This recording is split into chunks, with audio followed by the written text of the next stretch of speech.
Welcome students. अब हम start करने वाले हैं अपना पार्ट टू कोऑर्डिनेट ज्योमेट्री का सेक्शन फॉर्मूला करेंगे। इसमें पहले हमने क्या जाना, डिस्टेंस फॉर्मूला देख लिया था और सेक्शन फॉर्मूला का थोड़ा फॉर्मूला देखा था। ठीक है, अब मैं तुम्हें समझाता हूँ सेक्शन फॉर्मूला होता क्या है। ठीक है, 1 मिनट लगेगी ज़्यादा से ज़्यादा।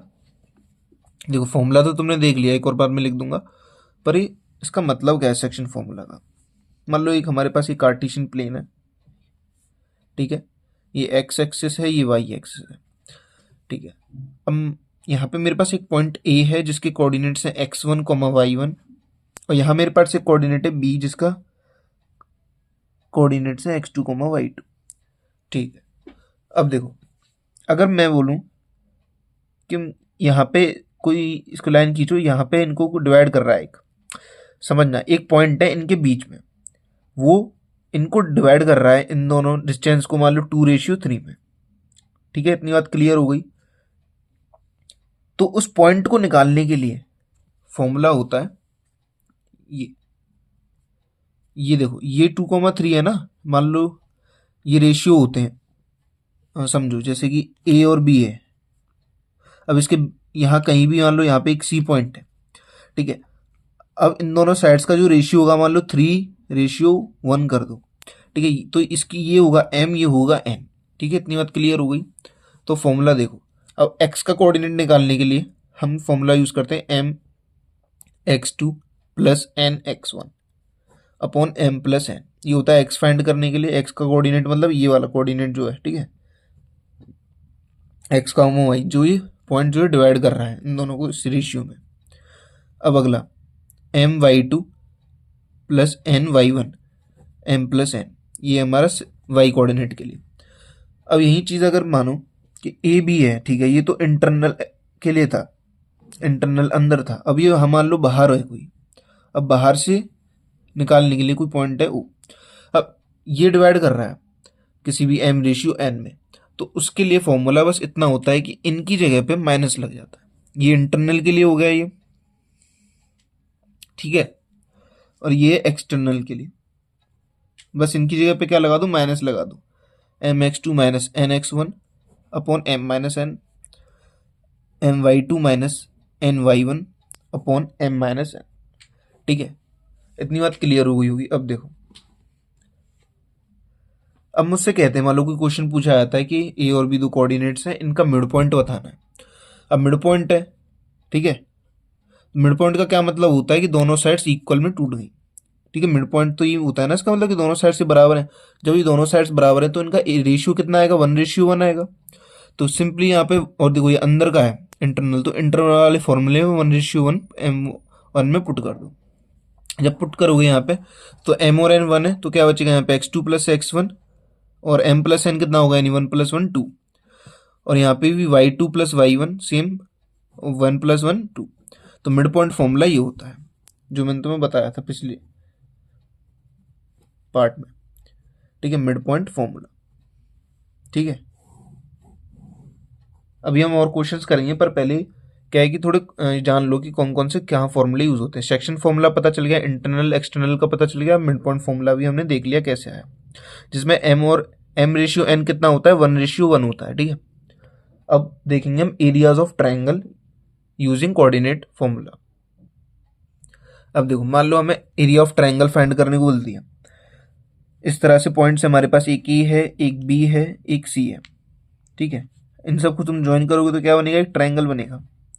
ठीक है, अब ये मत कहना ऐसा बनाया, वो जल्दबाजी में बना दिया। ठीक है, क्या कि जल्दी जल्दी समझाना पड़ रहा है। अब देखो, मेरे पास इसके ए के कोऑर्डिनेट्स हैं x1, y1, इसके कोऑर्डिनेट्स हैं x2, y2, इसके कोऑर्डिनेट्स है x3, y3। ठीक है, अब सिंपली एक फॉर्मूला है, वो तुम्हें याद ही करना पड़ेगा, और याद कुछ नहीं, बहुत सिंपल फॉर्मूला है, ज़्यादा हार्ड नहीं है। ठीक है, एरिया का फॉर्मूला होता है 1/2।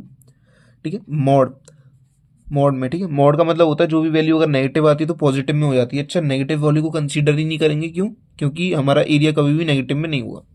सिंपल सी बात है, x1 y2 - y3 plus x2 y3 - y1 plus x3 y1 - y2, ये हमारा फॉर्मूला रहता है। ठीक है, एरिया ऑफ ट्राइंगल निकालने के लिए। अब मान लो हमसे बोला है कि ट्राइंगल का सेंट्रोइड बताना है हमें, find the centroid of a triangle, points दे रखे हैं, सेंट्रोइड निकालना है। तो सिंपल उसके लिए फॉर्मूला एक और याद कर लो, सेंट्रोइड ऑफ अ ट्राइंगल क्या होता है, x1 plus x2 plus x3y3, ये होता है एक्स मतलब जो भी सेंट्रोइड के कोऑर्डिनेट्स होते हैं, मान लो x, y, तो उसका ये होता है x पार्ट, ये होता है y पार्ट, ठीक है। अब फॉर्मूला होता है x1 plus x2 plus x3 upon 3, और y के लिए simply y1 plus y2 plus y3 upon 3, ठीक है। ये होता है centroid of circle, sorry centroid of triangle, ठीक है। अब करते हैं हम क्वेश्चंस। अब देखो यहाँ क्वेश्चन है सेक्शन फॉर्मूला, मैंने लिख दिया पहले से कि सेक्शन फॉर्मूला का यूज होगा। पॉइंट्स कौन से हमारे पास 2,3 8,9 है, ठीक है। एक पॉइंट इनको डिवाइड कर रहा है 1:2 में, इंटरनली डिवाइड कर रहा है, ठीक है। हमारे पास 1:2 दे रखा है, यानी m और n की वैल्यू हमें पास गिवन है, तो m/n कितना है हमारे पास 1:2, इतनी बात हमारे पास गिवन है, ठीक है। अब फॉर्मूला लगाओ simply by using section formula लिख के। अब x की वैल्यू निकालोगे तो कैसे निकलेगी, mx2 plus nx1 upon m plus n, ठीक है। अब m की वैल्यू कितनी है 1, x2 की वैल्यू कितनी है 8 प्लस n की वैल्यू कितनी है 2 और x1 की वैल्यू कितनी है 2। समझ रहे हो ना, ये x1 है, ये y1 है, ये x2 है, ये y2 है, ठीक है। इतने तो बात क्लियर हो गई होगी। और m प्लस n यानी 1 प्लस 2, वैल्यू पुट करो, क्या आएगा यहाँ से 8 प्लस 4 अपॉन 3। अब आगे सॉल्व करते हैं, 12/3, 12/3 कितना होता है 4, एक हमारे पास x का कोऑर्डिनेट आ गया 4, ठीक है। अब y का निकालने के लिए my2 plus ny1 upon m plus n, ठीक है। अब m की वैल्यू हमारे पास 1, y2 की वैल्यू कितनी है 9 प्लस n की वैल्यू कितनी है 2 और y1 की वैल्यू है हमारे पास 3 upon m plus n, simple 9 plus 6 upon 3 यानी 15 अपॉन 3 कितना होता है 5। तो आंसर क्या हो गया हमारा x, y के फॉर्म में जो मैं निकालना था वो था 4 आया था ये और 5 आया था ये आंसर, ठीक है। काफी ज्यादा सिंपल क्वेश्चन था। अब एक एक्सटर्नल का टाइप करते हैं, ठीक है। एक्सटर्नल, अब यहाँ पे यूज होगा एक्सटर्नल डिवीजन, ठीक है। क्वेश्चन में पहले ही बता देगा कि एक्सटर्नली डिवाइड कर रहा है कि इंटरनली, फॉर्मूला तुम्हें देखना है, इंटरनली के लिए प्लस लगाते हैं, एक्सटर्नल के लिए माइनस, ठीक है। क्वेश्चन देखो हमारे पास x1, y1 और x2, y2 गिवन है, ठीक है। रेशियो दे रखा है 2:3 यानी m और n की वैल्यू दे रखी है। एक्सटर्नल डिवीजन कर रहा है तो x की वैल्यू कैसे निकलेगी, mx2 minus nx1 upon m plus n, m minus n, यही गलती हो जाती है तो इस वजह से मार्क्स कट जाते हैं, ऐसी गलतियां ना हो, ठीक है। m की वैल्यू 2 दे रखी है, x2 कितना है 5 माइनस n की वैल्यू 3 है और x1 की वैल्यू 1 है।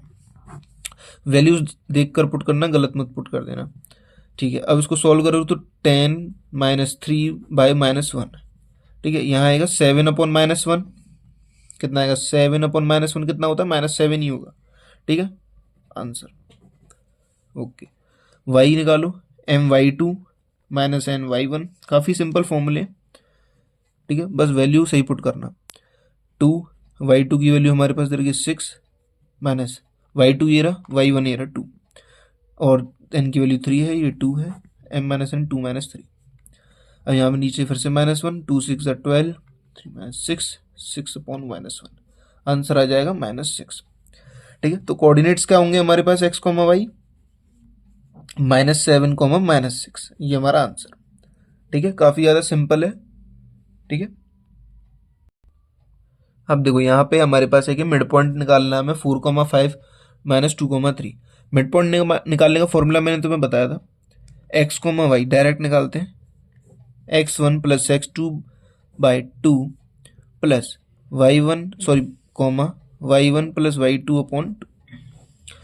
x1 की वैल्यू 4 है प्लस 4 प्लस -2 है अपॉन 2, y1 की वैल्यू हमारे पास 5 है और इसकी 3 है, 5 प्लस 3/2, ठीक है। 4 माइनस 2 करेंगे तो 2 आएगा, 2 अपॉन 2 1, अब यहां से 8 अपॉन 2 यानी 4, देख सकते हो। अब हमारा आंसर आ चुका है 1,4, जो कि हमारा मिड पॉइंट रहेगा इन पॉइंट्स का, ठीक है। मिड पॉइंट फॉर्मूला हमेशा याद रखना, हमेशा ज़्यादातर क्वेश्चन में पूछा चले जाता है, एमसीक्यू में भी कई बार पूछ लिया जाता है। ठीक है, अब हम क्वेश्चन करते हैं ट्राइंगल्स का एरिया कैसे निकालते हैं उसके लिए। अभी हमारे पास 3 पॉइंट्स दे रखे हैं, एरिया ऑफ ट्राइंगल निकालना है 0,0, 6,0, 0,8। ठीक है, एरिया ऑफ ट्राइंगल का फॉर्मूला लिख लो सबसे पहले, काफ़ी ज़्यादा सिंपल क्वेश्चन है।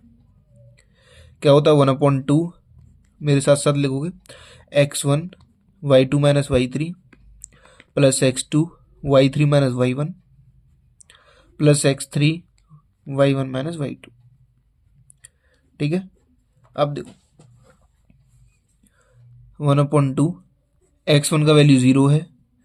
अब देखो ये वैल्यू 0 है पूरा, अब 0 का मल्टीप्लाई इसमें कुछ भी कर लो, पर एक बार वैल्यू पुट कर देना, क्यों ना फिर सही नहीं रहता। ऐसे ये भी 0 और y3 की वैल्यू -8 प्लस x2 का वैल्यू कितना है 6 है, y3 का वैल्यू 8 है, y1 का 0 है प्लस x3 का कितना है 0 और y1 की वैल्यू 0 और y2 की वैल्यू 0।